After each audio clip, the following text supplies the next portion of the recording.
الله فلا مضل له ومن يضلله فلا هادي له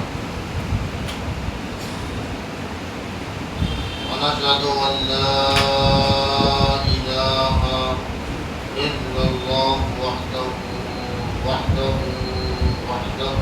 لا شريك له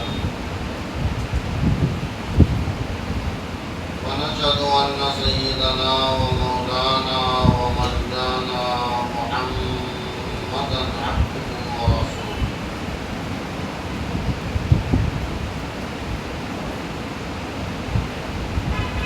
أما بعد فأعوذ بالله من الشيطان الرجيم بسم الله الرحمن الرحيم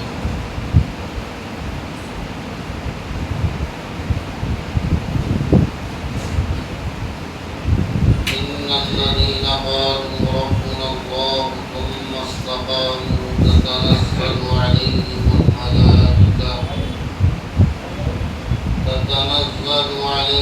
الملائكة ولا تخافوا ولا تحزنوا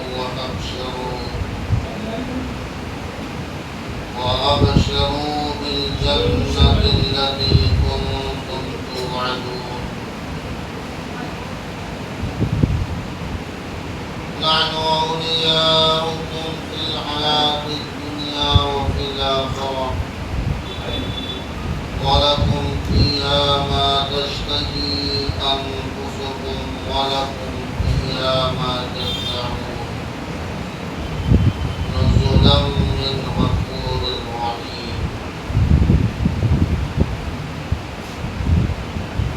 آمنت بالله صدق الله العظيم وصدق رسوله النبي الأمين الكريم ونحن على ذلك لمن الشاهدين والشاكرين والحمد لله رب العالمين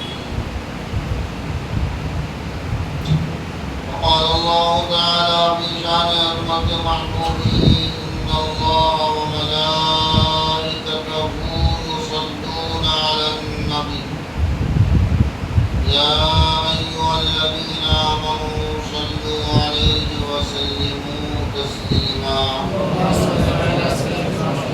اللهم صل على سيدنا ومولانا محمد وعلى آل سيدنا ومولانا محمد بارك وسلم صلاة وسلاما عليك يا رسول الله صلى الله تعالى عليه وسلم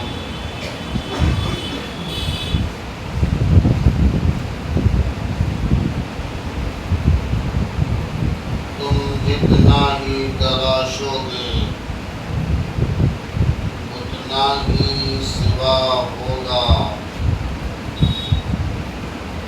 اسلام وہ پودا ہے کاٹو گے ہرا ہوگا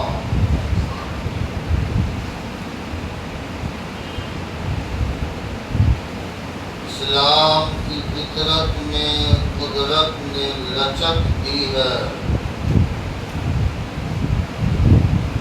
جتنا بھی دباؤ گے اتنا ہی یہ ابھرے گا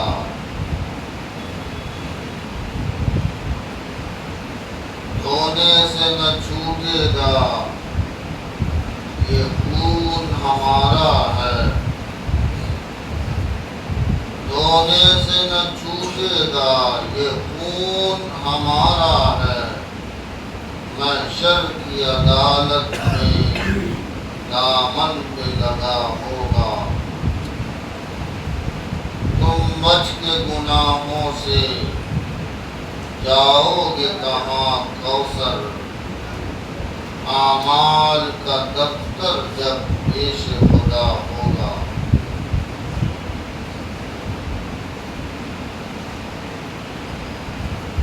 حضرات گرامی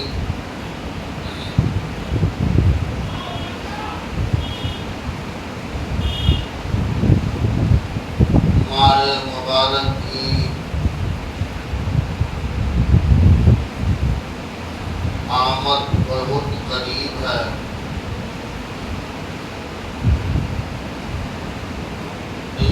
انشاءاللہ بہت جلد ہم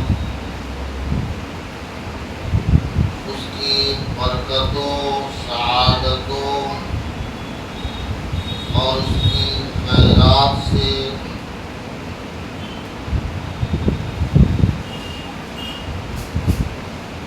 مالا مال ہوں گے۔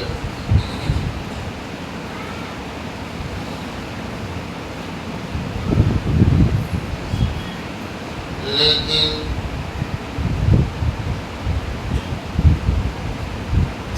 اس ماہ مبارک کے جہاں ہم استقبال کے لیے تمام تر اپنی توجہ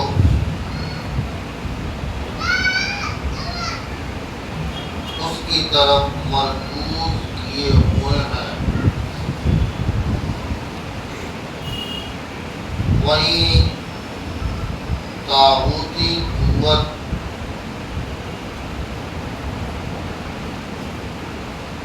ہماری توجہ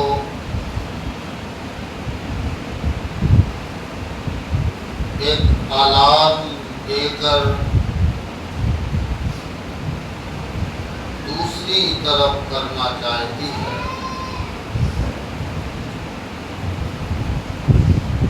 یہ صحیح ہے کہ اللہ کے یہاں دیر ہے، اندھیر نہیں ہے، مگر کوششیں کرنا، جد و جہد کرنا،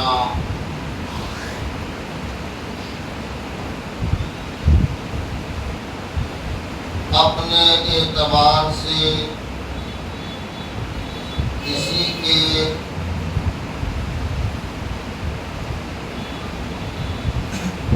حملے کو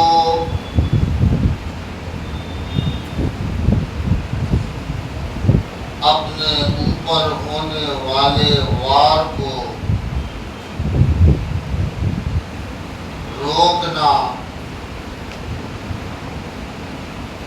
اور اس سے بچنے اور حفاظت کی تدبیر کرنا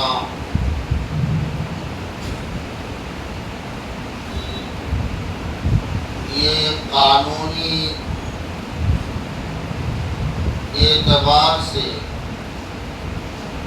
اور انسانی اور سماجی اعتبار سے، معاشرتی اعتبار سے، نیز دینی اور ملی اعتبار سے بھی ہمارا اپنا حق ہے۔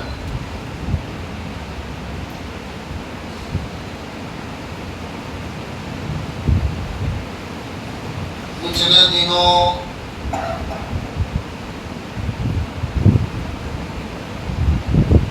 اتراکھنڈ میں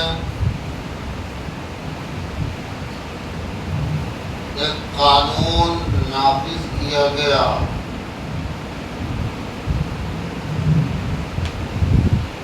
شاید ہم میں سے ہر آدمی اس سے واقف نہ ہو،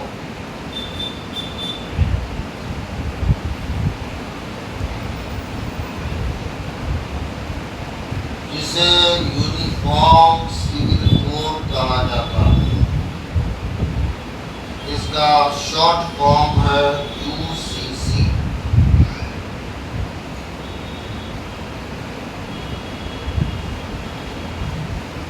دراصل مغربی ممالک کی تہذیب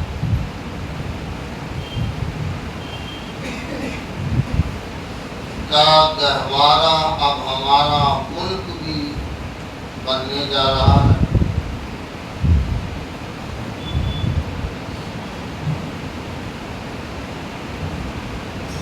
اور ہمارے یہاں بھی بہت لوگ جن کو کھلے عام عیش و عشرت کی زندگی چاہیے، جنہیں نہ ازدواجی تعلقات قائم رکھنا ہے جنہیں آئینی زندگی سے بہت تکلیف ہے، جو یہ نہیں چاہتے کہ ہم گھریلو مسئلے میں پڑیں،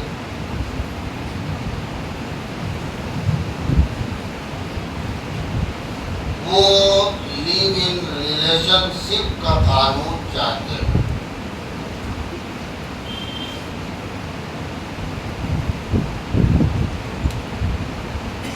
اور بدقسمتی سے ہمارے ملک میں جو حکمران ہیں وہ آئینی معاشرتی ازدواجی زندگی سے بہت دور ہیں۔ نہ ان کی بیوی ہے، نہ بچے ہیں۔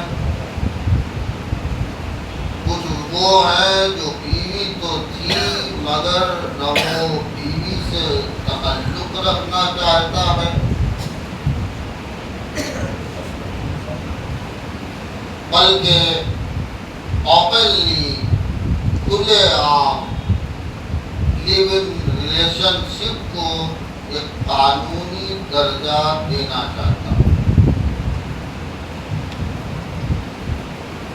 جو حقیقتاً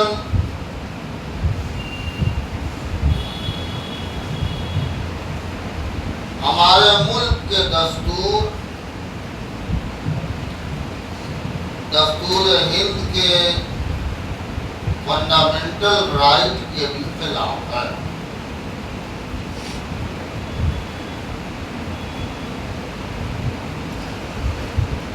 قانون دانوں کے اعتبار سے یہ سارے قوانین جو اس کے تحت کچھ ذیلی چیزیں آئیں گی وہ آرٹیکل 29 یعنی 29 کے بالکل خلاف ہے۔ تو ظاہر ہے کہ دستور ہند بھی اس کی زد میں آ رہا ہے اور ہندوستان کے قانون کو جھٹکا پڑنے والا ہے۔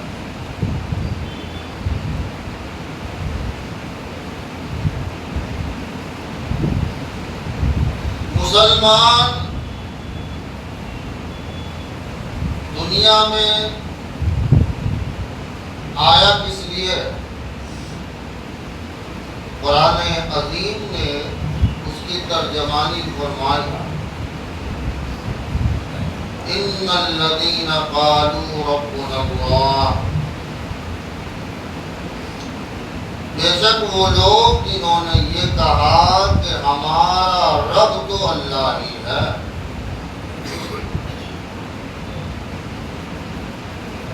ثم استقاموا،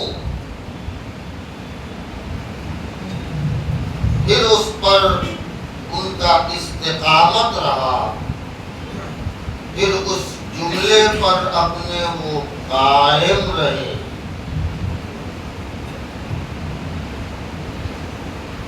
یعنی ایک بندہ جب ایمان لایا، مسلمان ہوا، تو وہ اپنے ایمان اور اپنے اسلام پر قائم رہا، ثابت قدم رہا۔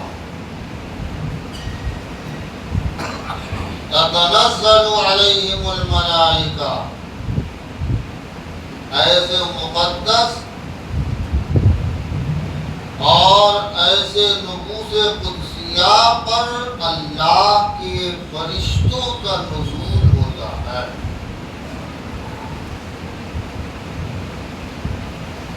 اللہ کی رحمتیں ان پر نازل ہوتی ہیں، خصوصی اللہ کی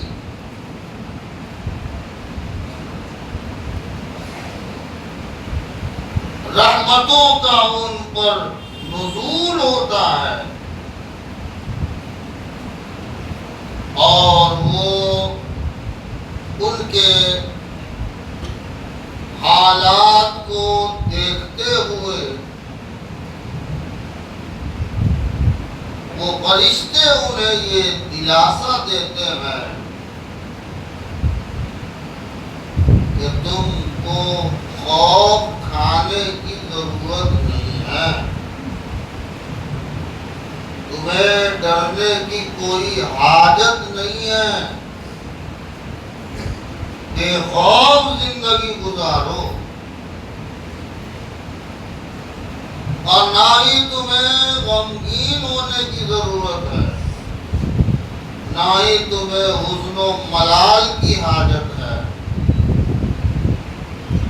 اور پھر وہ فرشتے ایک خوشخبری اور مژدہ بھی دیتے ہیں، اور وہ خوشخبری کیا ہے؟ وَأَبْشِرُوا بِالْجَنَّةِ، وہ خوشخبری دیتے ہیں کہ جنت تمہارے لیے اللہ نے تیار کر رکھی ہے، جن کا تمہیں وعدہ دیا گیا ہے، تمہیں خوشخبری ہو اس جنت کی، اس خلد کی۔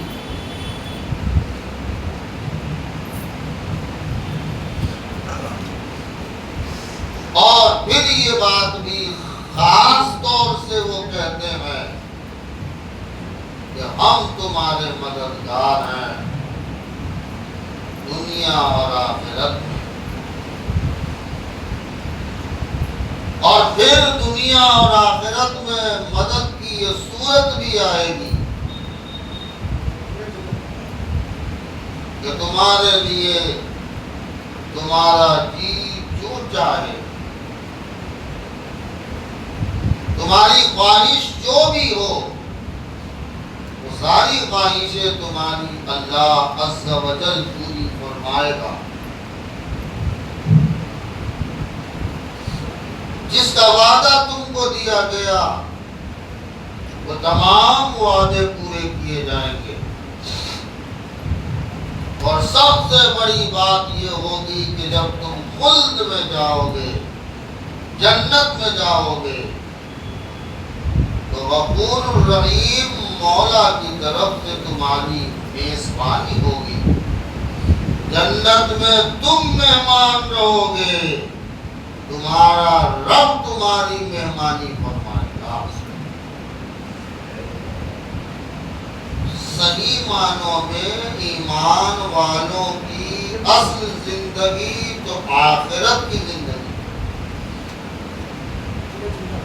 مگر ہم نے اس دنیا ہی کو اپنی زندگی سمجھ رکھا ہے، اور ہم نے یہ تصور کر لیا ہے کہ بس یہی زندگی ہے، یہی آسائش، یہی عیش و عشرت، یہی عیش و تنعم کے سامان، اور پھر اس کے بعد ہماری حیثیت ختم۔ دراصل یہ ایمان والوں کا شیوا ہے ہی نہیں۔ دیکھیے ایک بات تو بالکل واضح ہے کہ قانون جو بھی بنایا جائے، اس قانون کا مقصد، اس کا روٹ، اس کا پرپس جو بھی ہو، نشانے پہ سب آنے والے۔ ایسا نہیں ہے کہ نشانے پر صرف ہم آئیں گے، نشانے پر سب لوگ آئیں گے، اور اس نشانے کی زد میں کانسٹیٹیوشن بھی ہے، دستور ہند بھی ہے، آئین ہند بھی ہے، ہندوستان کا قانون جس کی دھجیاں اڑنے والی، مگر ان میں ایک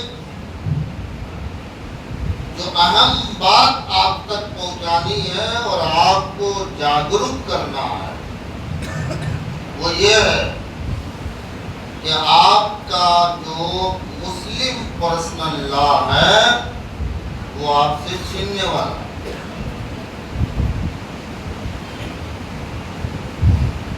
یہ یکساں سول کوڈ یعنی UCC یونیفارم سول کوڈ، یہ دراصل لیونگ ریلیشن شپ کو عام کرنے کا ایک طریقہ۔ کوئی کسی کے ساتھ اپنی مرضی سے آزادانہ زندگی گزارے، ایک ساتھ رہے، اس کو وہی درجہ دیا جائے گا جو درجہ کسی کو شادی کے رجسٹریشن کے بعد دیا جاتا ہے۔ یعنی جس طرح آپ شادی کرنے کے بعد اپنی زندگی کو رجسٹرڈ کرتے ہیں کہ فلاں فلاں یہ شوہر و بیوی ہے اور ان کے کچھ حقوق ہیں، ان کے حقوق کی ادائیگی ایک دوسرے پر لازم ہے، یہی قانون حرام رشتے میں بھی کیا گیا۔ یعنی حرام رشتہ جو ایک دوسرے میں قائم ہوگا وہ بھی رجسٹرڈ ہوگا، ان کو بھی وہی حق دیا جائے گا جو حق شادی کر کے رجسٹریشن کرنے والوں کو دیا جاتا ہے۔ اب اس سے معاشرے میں فساد اور خرابی آئے گی کہ نہیں آئے گی؟ شریعت میں خرابی تو ہے ہی، معاشرے میں کتنی خرابیاں آئیں گی وہ دیکھیے۔ حالات کیا ہوں گے آپ وہ دیکھیے۔ اس لیے اس میں نکاح، طلاق، وراثت اور تیسری اہم چیز کسی کو گود لینا۔ کیا لینا؟ ان تمام چیزوں پر UCC کا اثر ہونے والا ہے، اور اس کا وقت بھی اتنا عجیب ہے کہ ہم اور آپ رمضان کے مہینے میں ہوں گے، ظاہر ہے کہ مسلمان عوام خواص سب تمام چیزوں سے علیحدہ ہو کر رمضان المبارک میں اللہ سے اپنا تعلق جوڑ لیتے ہیں اور کوشش کرتے ہیں کہ زیادہ سے زیادہ ہم اپنا وقت اللہ کے لیے وقف کریں، اور ایسے ہی وقت میں صوبہ گجرات اسٹیٹ میں یکساں سول کوڈ یعنی UCC کا نفاذ کیا جا رہا ہے، اور وقت اتنا ہی دیا جا رہا ہے کہ اس کے بعد آپ کا رد عمل کوئی معنی نہیں رکھتا۔ یہ بھی ہم سمجھ رہے ہیں کہ رد عمل سے بھی کوئی خاطر خواہ فائدہ ہونے والا نہیں ہے، لیکن اپنا رد عمل درج کرانا ہمارا قانونی حق بھی، اور یہ وقت رکھنے میں ہی اعتراض ہے، کیونکہ انہیں معلوم ہے کہ ظلم کے خلاف سوائے مسلمان کے کوئی صدائے احتجاج لگانے والا نہیں ہے۔ اس لیے ایسے وقت کا چناؤ اور انتخاب بھی کیا جاتا ہے۔ اب UCC جب نافذ ہوگا، یہ قانون جب لاگو ہوگا، تو آپ اپنی مرضی سے نکاح نہیں کر سکتے۔ نکاح میں آپ کی مرضی نہیں چلے۔ ہر بندہ چاہے وہ کسی دھرم کا ہو، فرض کر لیں ایک غیر مسلم مرد مسلم عورت سے یا ایک مسلم مرد غیر مسلم عورت سے شادی کر سکتا ہے۔ یہاں کسی دھرم کے کنورٹ کرنے کی ضرورت نہیں ہے۔ جہاں ہندوستان کا آئین آرٹیکل 29 کے یہ خلاف ہے، وہی قرآن نے ہم کو فرمایا کہ کسی مشرک سے کسی مومن کی شادی نہیں ہو سکتی جب تک کہ وہ مسلمان نہ ہو۔ یہ قرآن کسی مولوی نے نہیں کہا، یہ کسی امام کا قول نہیں ہے، یہ مولا کا قول ہے، یہ کلام الہی ہے، جس نے یہ حکم اور قانون لاگو کیا ہے کہ مسلمان قوم سے ہی ازدواجی تعلقات قائم کرے، کیونکہ ایمان کا رشتہ ہی اسے مکمل طور پر احترام دے سکتا ہے۔ جہاں ایمان نہیں ہوگا وہاں تعلق اور رشتے کا احترام بھی باقی نہیں رہے گا۔ طلاق کے مسئلے میں جب ایک قانون بنے گا طلاق کے لیے تو پھر آپ کا فنڈامنٹل رائٹ ختم ہو جائے گا۔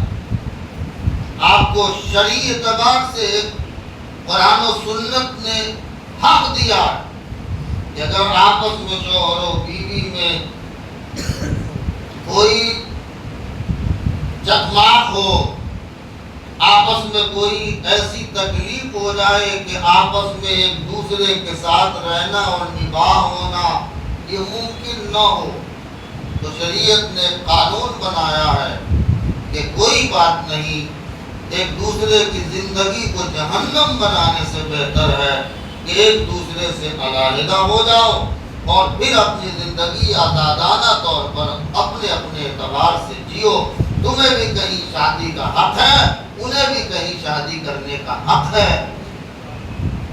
اب آپ کو کہا جائے گا کہ تم طلاق نہیں دے سکتے،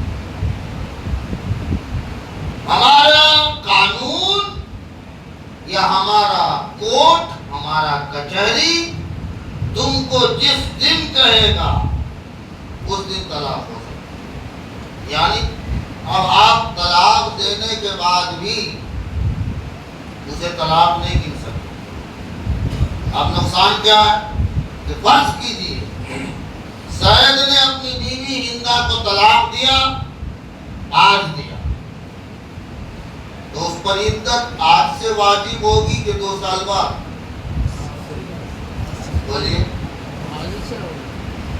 اب 2 سال بعد کچہری نے لکھ کے دیا کہ بھائی دونوں علیحدہ ہو، آج سے تمہارا طلاق، تو اب کچہری کہے گی 2 سال بعد کہ اب عدت گزارو، تو عدت تو 2 سال پہلے ہونی تھی،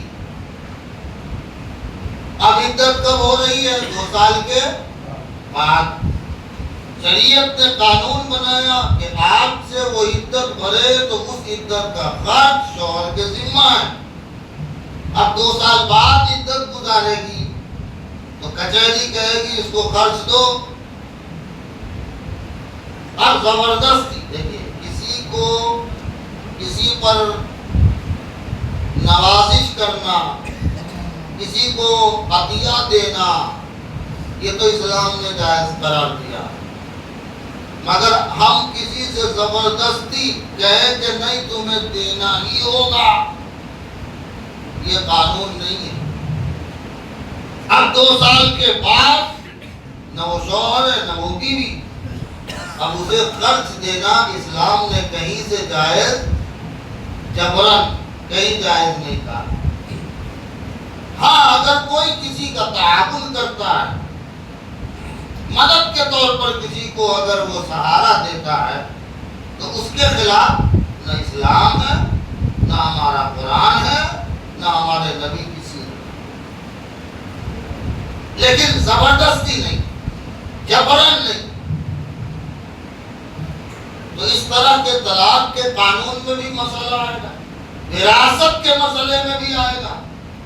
یہ وراثت کا مسئلہ آپ کا قرآن و سنت کے اعتبار سے کلیئر ہے کہ کس کے کیا حقوق ہیں، اصحاب فرائض کو کتنے کیا حصے دیے جائیں گے، قرآن و سنت نے اسے مقرر کر دیا ہے۔ اسبا ہیں تو اسبا کو کیا ملے گا، وہ اصحاب فرائض کے حصے دینے کے بعد پھر اسبا کا حق ہے۔ اس طرح قوانین شریعت نے جاری کیے ہیں، اس کے حساب سے آپ کی وراثت جاری ہوگی۔ لیکن جب یہ یونیفارم سول کوڈ بنے گا تو اس کا نقصان یہ ہوگا کہ کچہری جس کو جو حصہ بتائے آپ کو وہی حصہ دینا ہوگا، آپ نہیں دے سکتے۔ اور صحیح معنوں میں قانون کو اگر آپ فالو کریں، دین کے، شریعت کے، قرآن و سنت کے، تو کسی یونیفارم سول کوڈ کے مسئلے کی آپ کو ضرورت نہیں ہے۔ اور سب سے بڑا کمبخت تو ہمارا مسلمان ہے، سب سے بڑی کمزوری دینے والا تو ہمارا مسلمان ہے۔ آپ نے کبھی یہ سوچا کہ ہم قرآن و سنت کے مطابق، چاہے ہمارا اس میں فائدہ ہو یا نقصان، ہم اپنے معاشرتی، آئینی، ازدواجی، وراثت کے مسائل، اس میں اپنی زندگی میں قرآن و سنت کو فالو کریں گے، اور قرآن و سنت ہمیں جو حکم دے اسی حکم کو مانیں گے۔ آپ نے کبھی یہ عزم کیا؟ اللہ ماشاء اللہ۔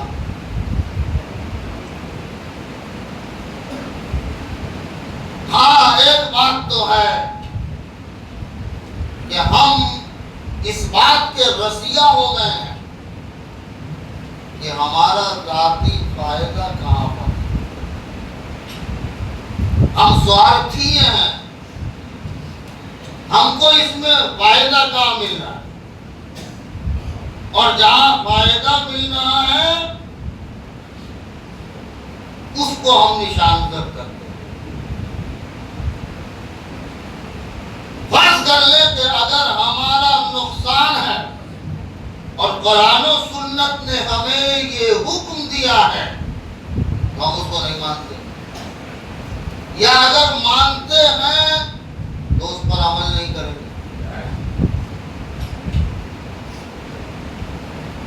ہم یہ چاہتے ہیں کہ ہمارے فائدے کے اعتبار سے ہم کو نتیجہ برآمد ہو، ہم کو ججمنٹ اور فیصلہ ہمارے ذہن و فکر کے اعتبار سے دیا جائے۔ ورنہ مجھے آپ بتائیں کہ شوہر و بیوی کے اس رشتے کے تعلق سے یقینی طور پر ہمارے ملک میں ہمارے برادران وطن جو نان مسلم ہیں، آپ سے زیادہ کیسز ان کے بھی ہیں، اس میں کوئی دو رائے نہیں، لیکن فیملی کورٹ میں آپ کے بھی کیسز کچھ کم نہیں ہیں۔ ظاہر ہے کہ اس میں آپ نے راستہ دیا ہے، آپ معاون بنے ہیں، آپ قانون بنانے کے لیے آپ نے اسے ہتھیار اور اسلحہ دیا ہے، آپ نے قرآن و سنت کو فالو کیوں نہیں کیا؟ اور یاد رہے کہ اس میں مشترکہ طور پر جہاں آپ گنہگار مجرم ہیں وہیں ہم بھی مجرم ہیں، وہیں ہمارے قوم کے سماجی اور سیاسی لیڈر بھی مجرم نہیں ہیں، کیونکہ کوئی سماج اور سماج کا سدھار اور اس کی اصلاح ایک بندے سے نہیں ہو، یہ تینوں لوگ سر جوڑ کے بیٹھے تبھی ہو سکتا۔ آپ علماء، قوم کے نمائندے، لیڈران، چاہے سماجی ہو یا سیاسی۔ اب ہمارا حال یہ ہے کہ علماء تو بولنے ہی تک محدود رہے، مولوی، امام، مفتی کرے کیا؟ اس کا کام بولنے تک محدود ہے، وہ بول سکتا ہے، زبردستی بھی نہیں کر سکتا۔ مجھے آپ بتائیں، پیغمبر صلی اللہ علیہ وآلہ وسلم جہاں قوم کے سماجی اور سیاسی لیڈر تھے، وہیں وہ قوم کے اس مسجد کے مصلی کے امام بھی تھے، لیکن اب آپ سوچئے، اگر میں کہوں، فرض کیجئے میں کہوں، دوسرے دن واویلا مچ جائے گا۔ ہمارے نوجوان لڑکے اتنی بے راہ روی کے شکار ہیں کہ میں نے ایک ہفتے کہہ دیا تھا کہ جب میں آتا ہوں 2 بجے 3 بجے مسجد کے دروازے پر تو ہمارے نوجوان لڑکے نکڑوں پہ، گاڑیوں پر بیٹھے ملتے ہیں۔ ان کو پرواہ نہیں ہے تو ان کے ماں باپ کو بھی پرواہ نہیں ہے، تو سارے نوجوان لڑکوں کو برا لگ گیا۔ ذرا سوچیے، اگر میں آپ سے کہوں کہ میں اس مسجد کا امام ہوں اور میں حافظ شیر علی صاحب کو مصلی پہ کھڑا کر دوں اور کھڑا کر کے اس محلے کے گھروں میں جا کر آگ لگا دوں، پورا محلہ مسجد میں آ جائے گا کہ نہیں؟ ایمانداری سے بولیے، بولیے نا، آ جائے گا، پورا محلہ آئے گا۔ بولے اس کو نکالو نا، کم وقت کو یہ آگ لگانے کی باتیں کرتا ہے ہمارے گھروں میں۔ تم لوگوں نے امام پالا ہے کہ گنڈا پالا ہے؟ سب سے پہلے تو یہ لوگ ہمارے زبیر بھائی کے پاس جائیں گے کہ کل نہیں چاہیے، بلکہ ابھی نہیں چاہیے، نکال اس کو۔ قربان جاؤ اس پیغمبر اعظم پر جو مسجد کے امام ہیں، اور آپ نے ارشاد فرمایا کہ مجھے اگر گھر میں بچے اور عورتوں کا ہونا معلوم نہ ہوتا، یعنی چونکہ اس گھر میں عورتیں بھی ہیں اور بچے بھی رہتے ہیں، تو میں یہ کرتا کہ اگر گھر میں عورتیں اور بچے نہ ہوتی تو میں امامت کے مصلی پر کسی کو کھڑا کر دیتا اور محلے کے گھروں میں آگ لگا دیتا، تاکہ وہ لوگ جو مسجد میں نہیں آتے ہوں ان کا جل کے خاک ہو جانا بہتر ہے، کیونکہ وہ مسجد نہیں آتے ہیں۔ پیغمبر کا یہ جملہ بتاتا ہے کہ ایک امام اور مصلی پر رہنے والے ایک مقتدا کا حق صرف مصلی اور مسجد تک محدود نہیں ہے، اس کی نظر پورے محلے پر ہونا چاہیے، اس کی توجہ پورے محلے پر ہونا چاہیے۔ لیکن بڑی بے شرمی کی بات ہے کہ آج اماموں کی حد 2 فٹ کا مصلی رہ گیا۔ اس لیے میں آپ سے کہہ رہا ہوں کہ آج قانون اگر بنانا ہے اور اچھا معاشرہ بنانا ہے تو ایک آدمی کا کام نہیں ہے۔ عوام، علماء، ہمارے نمائندے، چاہے وہ سماجی ہو یا سیاسی، ایک پلیٹ فارم پہ ہو، مل جل کے، جو کہ وہ نمائندے اور لیڈر بعد میں ہیں، مسلمان آپ کچھ بھی ہوں گے بعد میں ہیں، مسلمان پہلے ہیں۔ ہمارا ملک کا قانون بنا ہے یا جو بنے گا وہ بعد میں ہے، قرآن و حدیث کا قانون ہمارے لیے پہلے ہے۔ پہلے قرآن و حدیث بچائیں گے، پھر اس کے بعد آئین ہند بچائیں گے۔ کیا پہلے آئین ہند بچائیں؟ تو جہاں یہ یونیفارم سول کوڈ ہمارے لیے مذہبی اعتبار سے مداخلت ہے اور نقصان کا باعث ہے، وہیں یہ قانون آئین ہند کے بھی مخالف ہے، آرٹیکل 29 کے بھی خلاف ہے۔